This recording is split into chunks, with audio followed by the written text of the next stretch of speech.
बोलिए गोपाल कृष्ण चंद्र भगवान की जय हो। ओम शांताकारं भुजगशयनं पद्मनाभं सुरेशं विश्वाधारं गगनसदृशं मेघवर्णं शुभांगं लक्ष्मीकान्तं कमलनयनं योगिभिर्ध्यानगम्यं वन्दे विष्णुं भवभयहरं सर्वलोकैकनाथम्। अतः श्री पुरुषोत्तम मासः माहात्म्यम चतुर्थ अध्यायः।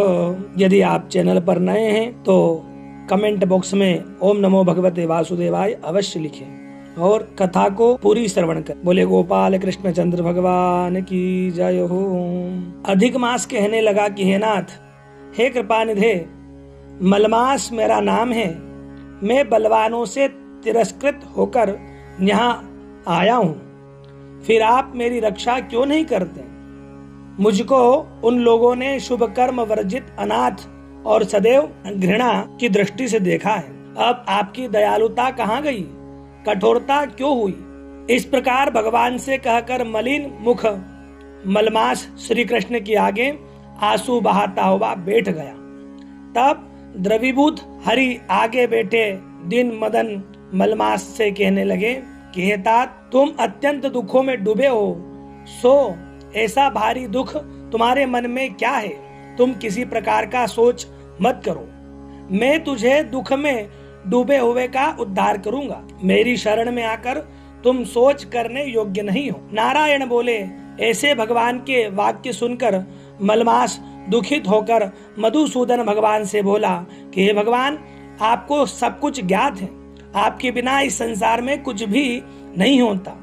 हे भगवान, मेरे दुर्भाग्य की पीड़ा क्या आप नहीं जानते? तो भी हे नाथ, दुख रूपी फांस में फंसा हुआ जैसा दुख किसी को न हुआ न देखा, सो आपसे कहता हूँ। क्षण लव मुहूर्त पक्ष मास और दिन रात्रि अपने स्वामी की आज्ञा से सदा भय रहित होकर आनंद करते हैं, परंतु न मेरा कोई नाम है, न मेरा धर्म, न कोई मुझको आश्रय देने वाला है।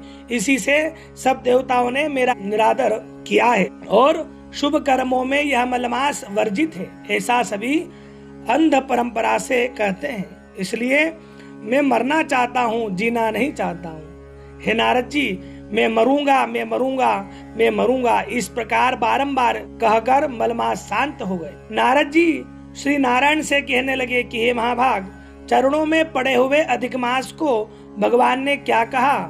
भगवान बोले कि हे निष्पाप नारद, जो हरि ने कहा सो तुमसे कहता हूँ, सुनो। हे मुनि श्रेष्ठ, कृष्ण भगवान ने नेत्रों से संकेत पाकर गरुड़ मूर्छित हुए मलमास को अपने पंखों से हवा करने लगे। तब मलमास उठकर बोला कि हे नाथ, मुझको यह अच्छा नहीं लगता। हे जगतपते, मुझ शरणागत को क्यों त्यागते हो? रक्षा करो। इस प्रकार कांपते हुए बारंबार कहते हुए मलमास से भगवान कहने लगे कि हे वत्स, हे पुरुषोत्तम, मुझसे तेरा दुख नहीं देखा जाता है, तू सोच मत कर। उन योगियों के भी दुर्लभ ऐसे गोलोक में मेरे साथ चल, जहाँ गोपी गणी के बीच में बैठे हुए दो भुजा वाले मुरली हाथ में लिए नवीन मेघ के समान श्याम रंग कमल सदृश नयन वाले ऐसे ईश्वर श्री कृष्ण भगवान रहते हैं। श्री कृष्ण भगवान गोलोक में तेरे दुख को दूर करेंगे, चलो वहाँ पर चलते हैं। श्री नारायण कहने लगे कि इतना कह हरि भगवान मलमास का हाथ पकड़कर गोलोक को ले गए।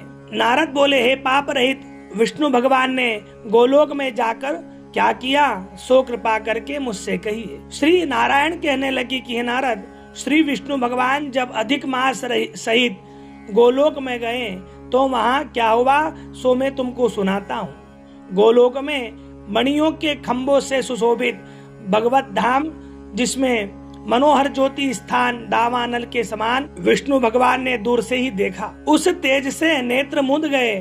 फिर अधिक मास को भगवान पीछे करके कुछ थोड़े से नेत्र खोलकर धीरे धीरे आगे बढ़े। जब उस स्थान के पास पहुंचे तो अधिक मास सहित विष्णु बड़े प्रसन्न हुए। द्वारपाल ने इनको नमस्कार किया।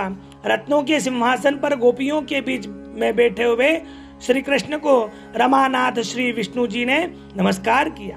फिर विष्णु ने कांपते हुए मलमास को श्री कृष्ण के चरणों में डाल दिया तब श्री कृष्ण भगवान कहने लगे कि यह कौन है और इस गोलोक में किस लिए रोता है, क्या इसका दुख कोई नहीं दूर कर सकता। श्री नारायण कहने लगे कि हे नारद, गोलोक नाथ के वचनों को सुनकर नारायण भगवान ने आसन से उठकर आदि से अंत तक मलमास का सब वृत्तांत सुनाया। इस प्रकार दुख रूपी जला हुआ यह मरने को तैयार हुआ। तब दूसरे दयालु पुरुषों से प्रेरित किया गया, यह मेरे पास आया।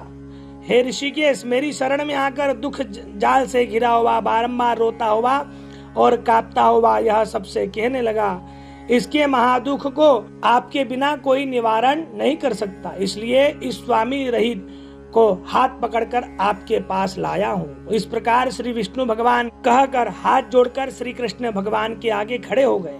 इतनी कथा सूत जी शौनक आदि ऋषि कहने लगे कि हे सूत जी, विष्णु और श्री कृष्ण का संवाद सब लोगों के लिए उपकार करने वाला है।